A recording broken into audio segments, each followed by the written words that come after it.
Se você fizer uma análise, irmãos, das vezes que muitas vezes Deus trata alguns personagens bíblicos, você vai ver que Deus ele faz, por vezes, uma série de perguntas dentro do seu devido contexto, dentro de muitas histórias, para, de fato, chamar a atenção dos seus servos.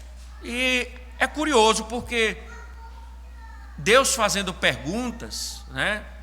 Porque Deus faz perguntas, alguns críticos poderiam dizer que em algum momento Deus ele não faz uso de seu poder, de sua sabedoria, de sua onisciência, de seu conhecimento, e por isso sugerem que, por vezes, as perguntas dele revelam, na verdade, lapso em sua natureza.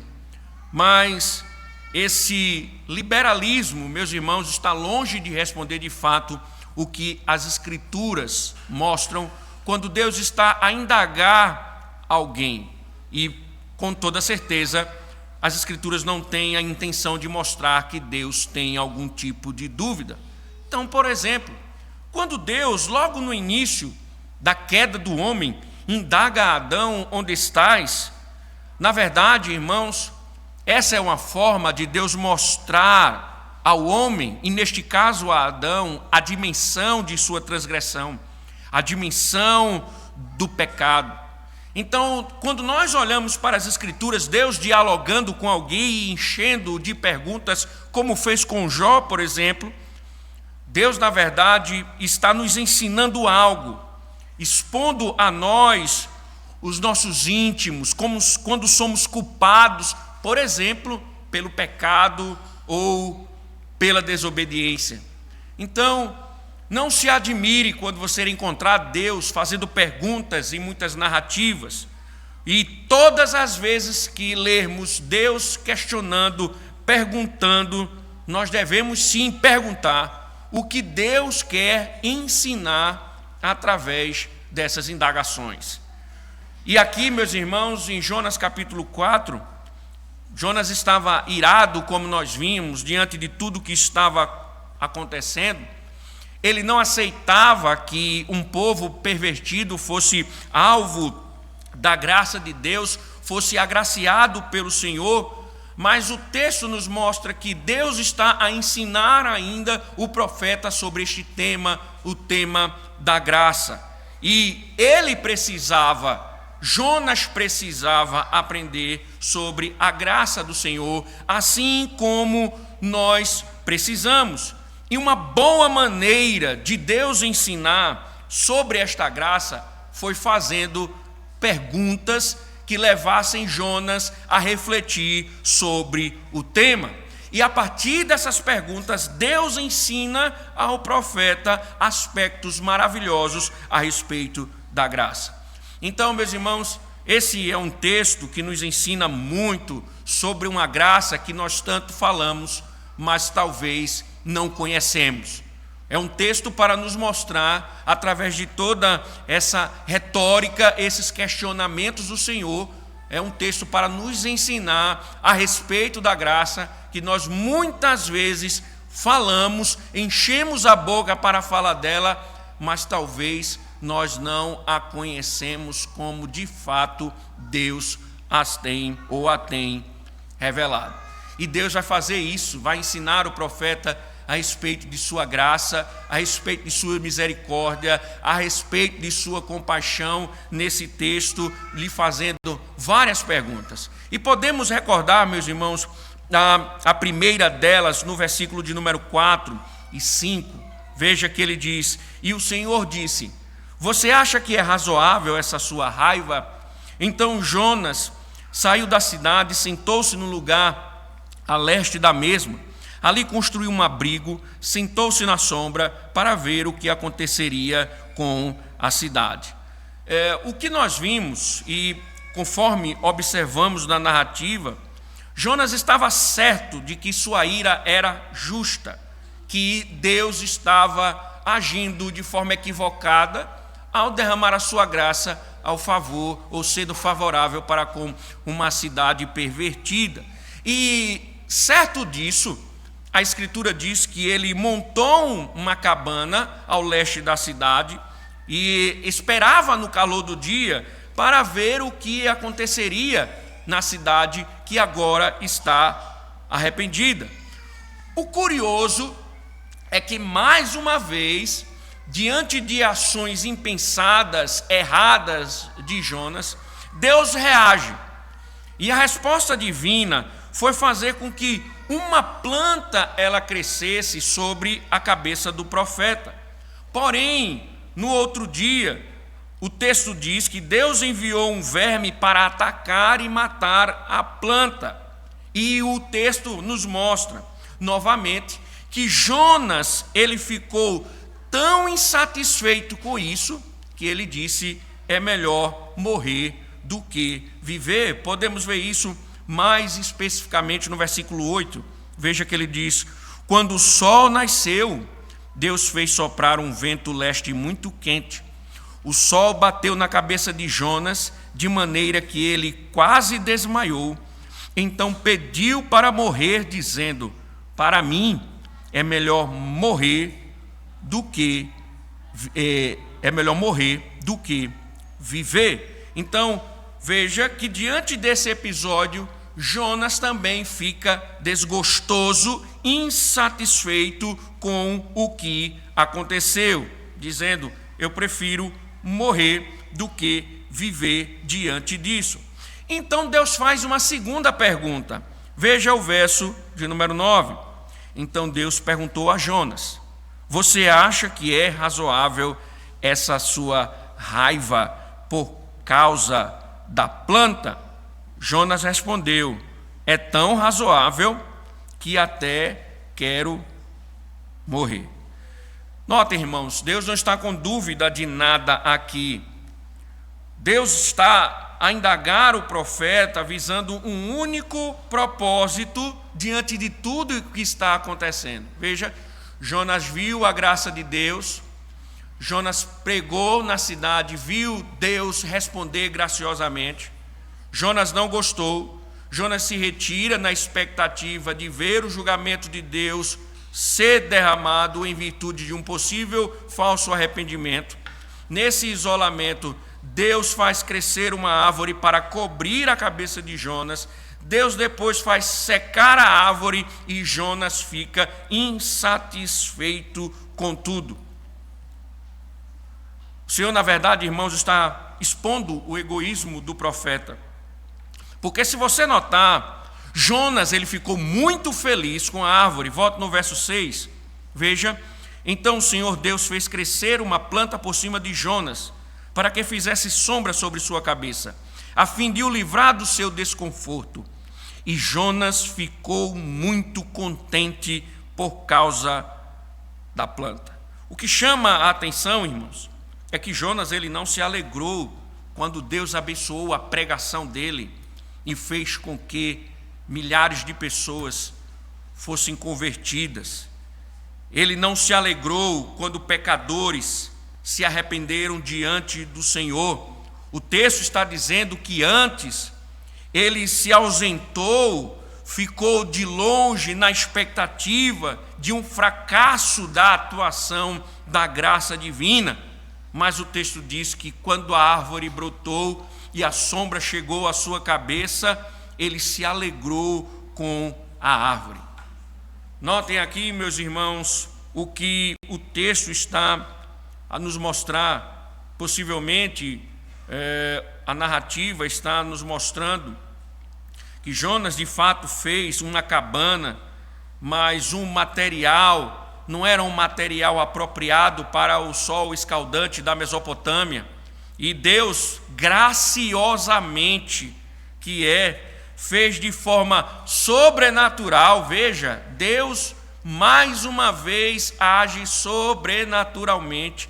Assim como ele enviou um peixe, agora sobrenaturalmente ele faz com que uma árvore cresça com toda certeza, com grandes folhas e largas folhas para dar sombra. O profeta, quando viu isso, ele se alegrou. O Senhor graciosamente trouxe sombra para a vida do profeta. E no conforto da sombra fornecida pela graça de Deus, ele ficava ali, esperando, observando os ninivitas fracassarem e que a terrível ira de Deus de fato fosse revelada. Mas ele não percebe, irmãos, que Deus estava, na verdade, através de tudo isso, expondo a sua atitude egocêntrica com relação à graça de Deus. O Senhor estava mostrando o coração, o egoísmo do seu coração, que nós já observamos pela manhã. Aquela sensação de que ele era, de fato, o povo de Deus era, de fato, digno da graça, enquanto os pecadores não. Irmãos, lembremos, isso não diz algo sobre nós. Não pensamos que os outros são indignos da graça e nossa postura é simplesmente esperar o julgamento. Dessa forma, de pregadores das boas novas, meus irmãos, nós nos transformamos em supervisores da graça, juízes, nada mais que isso. Pior ainda, nós somos espectadores.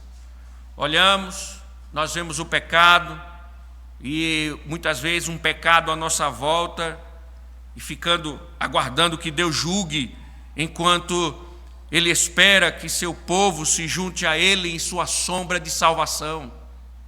E Jonas, irmãos, deveria estar lá, orientando, discipulando aqueles novos discípulos do Senhor, aqueles novos convertidos, ensinando-lhes mais sobre a graça, encorajando-os na fé, mas reprovou a graça e ficou a observar tudo, e o Senhor, mesmo sendo gracioso com ele, Fala ou não, irmãos, sobre nós? Porque nós vivemos o Evangelho como um produto de consumo para o nosso próprio benefício. Nós olhamos o Evangelho como um produto de consumo para o nosso próprio benefício. Será que também nós não temos um lugar à sombra, enquanto nós ficamos esperando o juízo de Deus para o mundo? Será que nós não temos também o nosso lugar de meros espectadores, onde ficamos simplesmente esperando o dia em que Deus venha e derrame o seu julgamento sobre os homens? E aí, irmãos, o que nos alegra?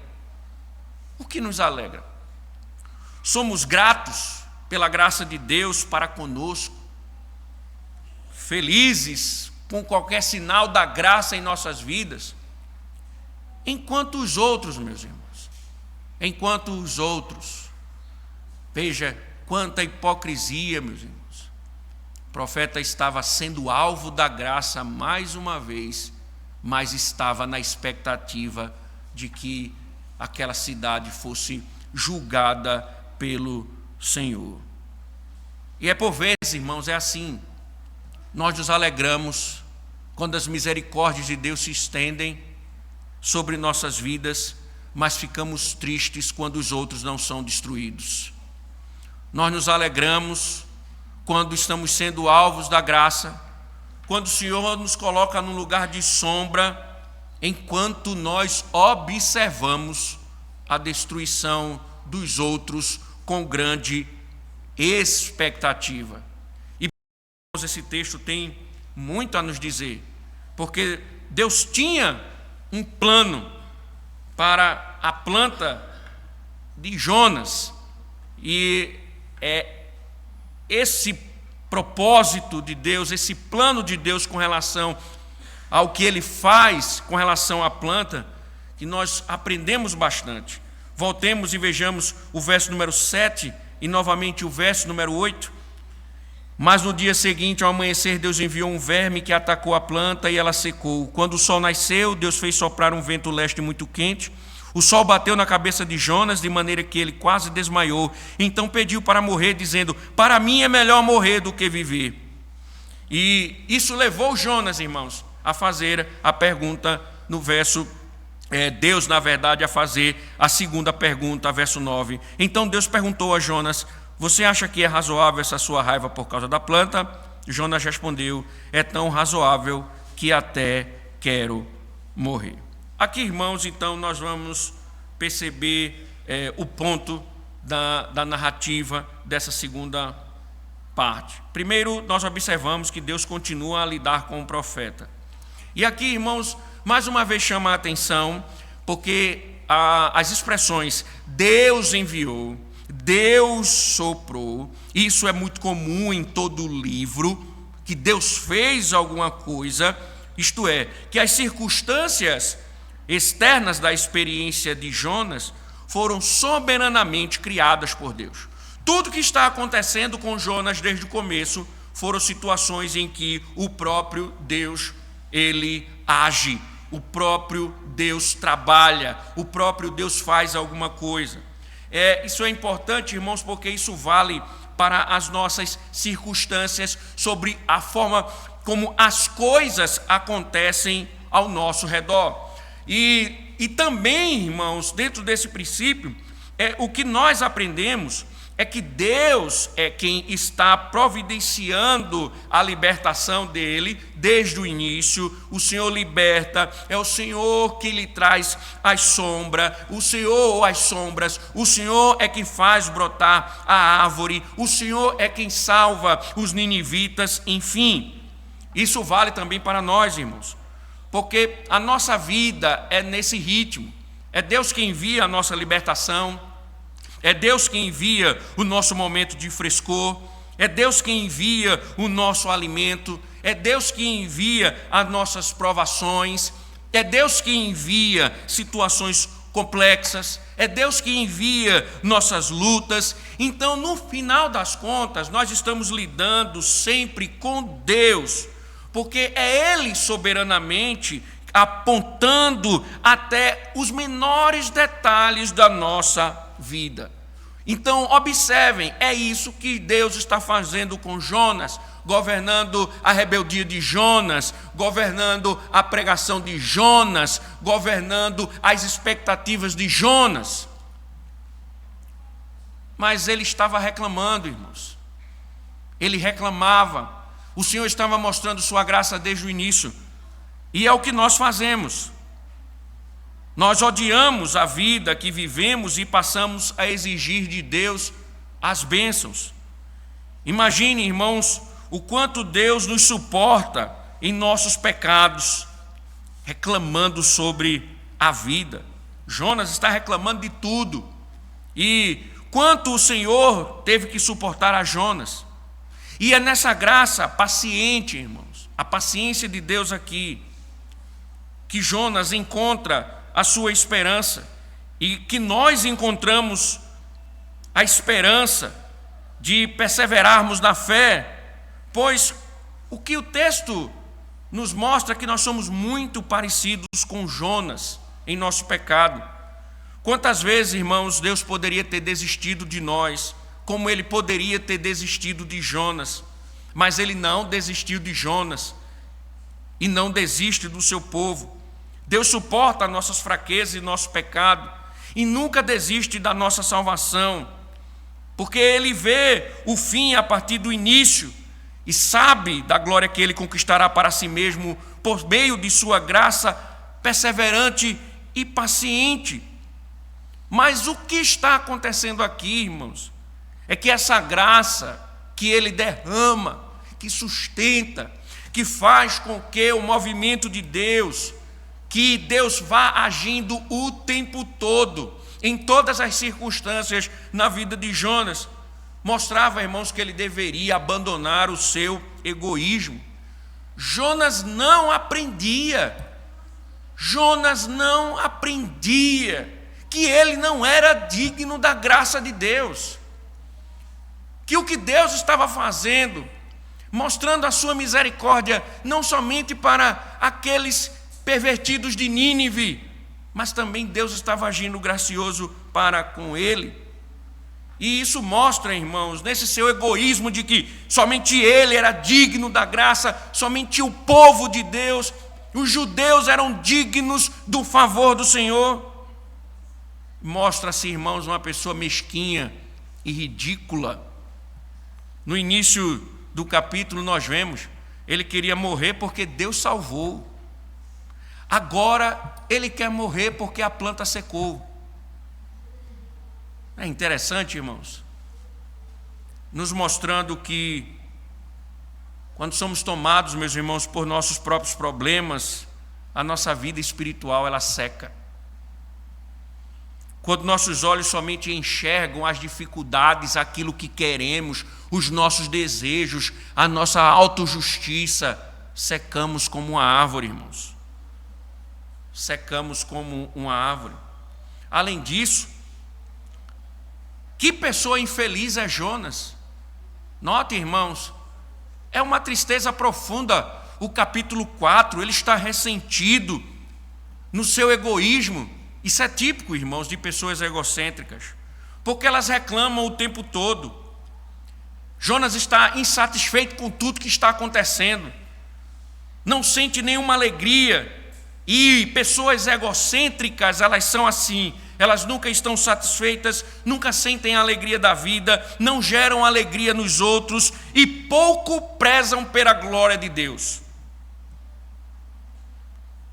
A não ser, irmãos, que Jonas se preocupasse com uma glória maior, e a não ser que nosso coração se preocupe com causas e glórias muito maiores do que as nossas próprias, nós acabamos desperdiçando, irmãos, os dons e chamado, e ficamos sentados miseravelmente sob o calor do sol das provações, querendo morrer, porque a vida se torna um fardo.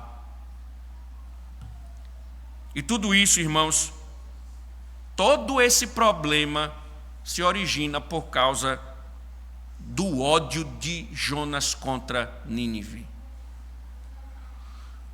Toda essa perturbação na alma, irmãos, é porque Jonas queria que o povo ímpio fosse destruído e Deus não destruiu. E isso leva, irmãos, à passagem da árvore, e Deus vai mostrando e revelando o coração do profeta no seu ego, vai apontando o problema de fato. E aí vem a terceira pergunta, verso 10 e 11. Você tem compaixão da planta que não lhe custou nenhum trabalho. Você não a fez crescer. Numa noite ela nasceu e na noite seguinte desapareceu. E você não acha que eu deveria ter muito mais compaixão da grande cidade de Nínive, em que há mais de 120 mil pessoas que não sabem distinguir entre a mão direita e a mão esquerda, e também muitos animais?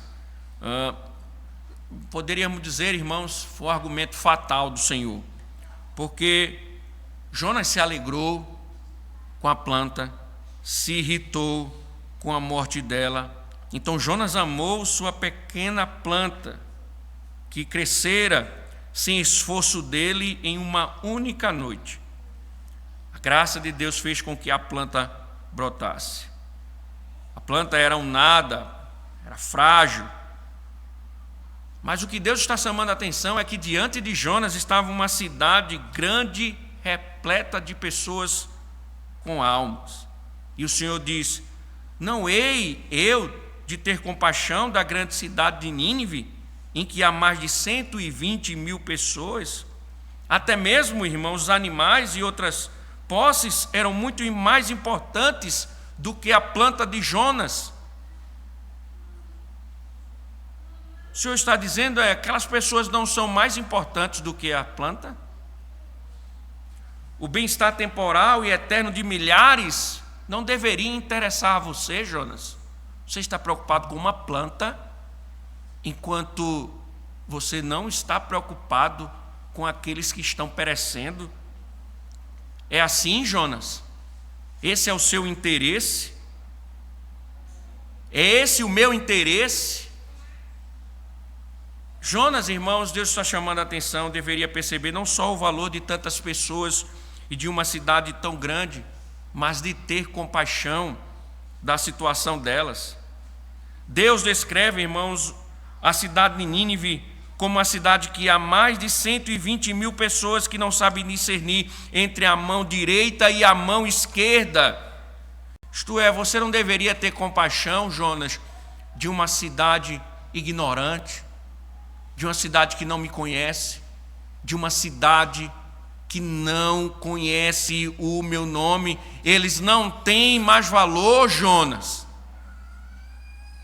Então, Jonas achava que era certo ter compaixão de uma pequena planta sem valor, da mesma forma que nós nos deixamos, irmãos, dominar por coisas insignificantes e perdemos de vista aquilo que de fato importa. Mas será que conseguimos enxergar a glória da compaixão, meus irmãos, salvífica de Deus por um mundo perdido em pecado? Será que conseguimos reconhecer a glória nas palavras de Jesus Cristo, sofrendo nas mãos de homens cruéis? Pai, perdoa-lhes, porque não sabem o que fazem. Pensem, irmãos, a raça humana pecaminosa, assim como a antiga Nínive, é perversa e má, culpada por seus próprios pecados e corrupta em decorrência de suas próprias escolhas egocêntricas. Mesmo assim, Deus está dizendo: eu tenho misericórdia, eu tenho graça. Então, Jonas, em vez de ficar irado com Deus, deveria se juntar à compaixão divina, abrir o seu coração àqueles que estavam na ignorância e escuridão, não montar uma cabana fora esperando que tudo aquilo ali fosse mentira, mas que ele se unisse a Deus como instrumento de sua graça para aquele povo. Mas ele se irava com Deus e se entristecia com relação àquilo, mas dava mais valor a uma árvore que secou do que aqueles que estavam a secar diante de Deus.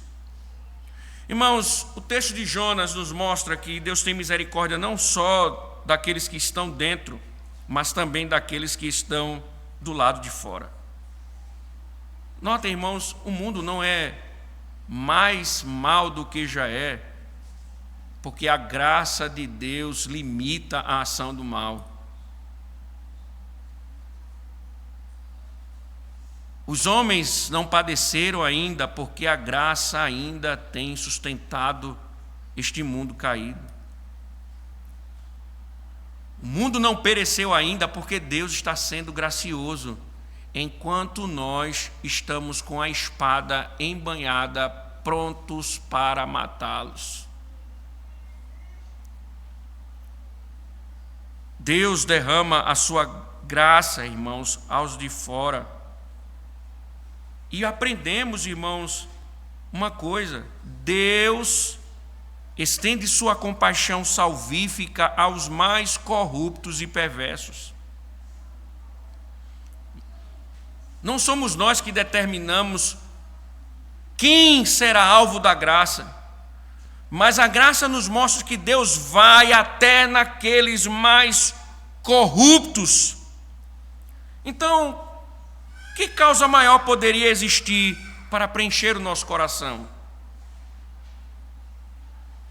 Então, será, meus irmãos, que o nosso coração está voltado para a graça salvífica de Deus para o mundo? Nós nos maravilhamos disso, da compaixão de Deus pelos perdidos. Nos regozijamos nisso, o fato dessa vasta graça atingir de forma maravilhosa e se estender a todos. Que essa graça ela pode restaurar o mais vil pecador. Será que nos alegramos nisso? Ou nos entristecemos pelo fato de acharmos que os pecadores não são dignos da graça de Deus? E aí, meus irmãos, um texto cheio de respostas, ou melhor dizendo, cheio de perguntas. E a última delas não tem uma resposta. Nós não sabemos o que Jonas respondeu. E como falamos, irmãos, pela manhã, não precisa. O texto quer nos levar à reflexão, por isso pouco interessa aquilo que Jonas responde. Agora, óbvio, irmãos, porque essa pergunta, a última pergunta, ela nos leva a refletir sobre Deus e não sobre Jonas. Porque Deus aqui está mostrando tudo aquilo que Ele pode mostrar ao profeta e a nós. Então pensem, as ordens de Deus foram dadas soberanamente ao seu profeta e soberanamente foram supervisionadas por Deus. Jonas podia se recusar ao chamado de Deus de pregar em Nínive, mas ele não pôde se esquivar do propósito de Deus por meio dele. Jonas podia fugir para Tarsis, mas não pôde afastar a tempestade que o Senhor haveria de enviar e enviou. Mas justamente, irmãos, quando a soberania de Deus parecia significar algo ruim para Jonas, ele aprendeu exatamente de que ele precisava de um Deus soberano que envia um grande peixe, que o engole e depois o liberta. Então, uma das coisas, irmãos, que o livro de Jonas nos mostra, se há alguma história na Bíblia que comprova certas coisas a respeito de Deus, o livro de Jonas mostra a soberania de Deus da história de Jonas. A história de Jonas mostra um governo do Senhor sobre a vida individual, sobre a vida comunitária, sobre a criação, sobre os homens, sobre a impiedade, sobre as nações. Então, meus irmãos, é um livro escrito para nos ensinar que a mão soberana de Deus governa todas as coisas. Por isso, nós não podemos fazer o que Jonas fez. Nós devemos aceitar as ordens de Deus como o Senhor soberano que governa todas as coisas. Também, irmãos, o livro de Jonas nos apresenta o Senhor como um Deus santo. Foi a ira santa de Deus diante do pecado de Nínive que pôs Jonas em seu caminho. Foi por causa, irmãos, da mesma santidade divina que Deus não aceitou a desobediência, a rebelião de Jonas. A grande tempestade que Deus lançou contra o navio de Jonas é apenas uma imagem de um julgamento maior que espera todo aquele que se desvia de seu caminho. A mensagem, irmãos, que Deus queria que Jonas pregasse a Nínive é uma advertência para o mundo inteiro. Um dia, esse Deus soberano que governa todas as coisas irá julgar o mundo. Deus é um Deus santo. Por isso, os perversos não continuarão para sempre. Se você está aqui e acha que você não vai lidar com o julgamento de Deus, tenha certeza de uma coisa: um dia você vai encarar o Senhor e vai ser julgado pela forma como você viveu diante dele. Soberanamente, irmãos, ele vai julgar os homens e vai nos julgar. Por isso que ele ordena que aqueles que são chamados por Deus como Jonas devem viver em obediência. Por isso que Pedro reproduz as palavras do Antigo Testamento, dizendo o que o Senhor reflete ou mostra: sede santos, porque eu sou santo. Então essa é uma segunda coisa a aprendermos. Da mesma forma, irmãos, o livro de Jonas revela um Deus poderoso, porque tem o poder de transformar homens e animais. Lembre-se, irmãos, com relação à salvação, óbvio, a tudo, mas em específico aqui com relação à salvação, não adianta criarmos os nossos métodos, as nossas maneiras, as nossas formas para salvarmos aquelas pessoas que nós tanto amamos. Somente o Senhor é soberano sobre o coração. Somente o Senhor pode salvar corações duros. Somente o Senhor soberanamente pode salvar o teu marido. Somente o Senhor soberanamente pode salvar a tua esposa. Somente o Senhor soberanamente pode salvar o teu filho. Somente o Senhor soberanamente pode salvar tua mãe e teu pai. Nada pode ser feito para mudar o coração do homem. O livro de Jonas mostra que é o Senhor que tem a soberania sobre o coração dos homens. É o Senhor quem governa os corações dos homens. E é o Senhor quem governa os homens. Mas acima de tudo, irmãos, Jonas nos apresenta o Senhor santo, soberano, onipotente, como Deus de misericórdia e graça. Porque qual o outro motivo, o apelo de Deus pela compaixão de Nínive seria a última palavra? O que Deus está ensinando nesta última pergunta a Jonas, e Jonas está aprendendo, é que a misericórdia de Deus é muito mais vasta do que as fronteiras de Israel. Vai muito além do que uma nação, inclui pessoas de todas as terras, de todas as línguas, inclui os piores pecadores, como o reino tirano de Nínive e até o próprio Jonas. O livro de Jonas nos mostra que Deus tem muito mais filhos do que nós imaginamos. Tem muito mais filhos do que nós imaginamos e também nos lugares que nós menos esperamos. Por isso, nós não nos surpreendemos, nem deveríamos nos surpreender quando alguém, humanamente falando, seja impossível de se salvar, seja salvo pelo Senhor.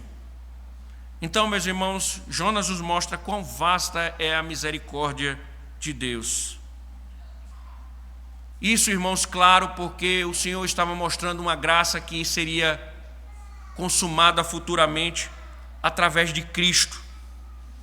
Porque Jonas apontava de fato para o Messias.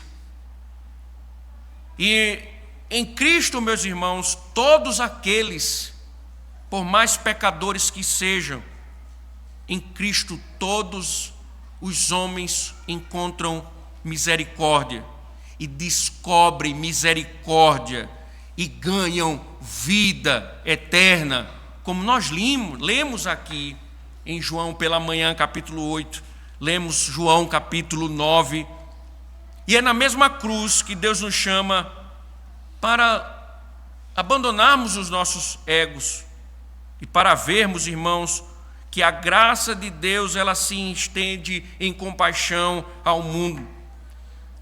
E por isso, irmãos, uma das grandes mensagens de Jonas é que nós devemos pregar o evangelho indiscriminadamente.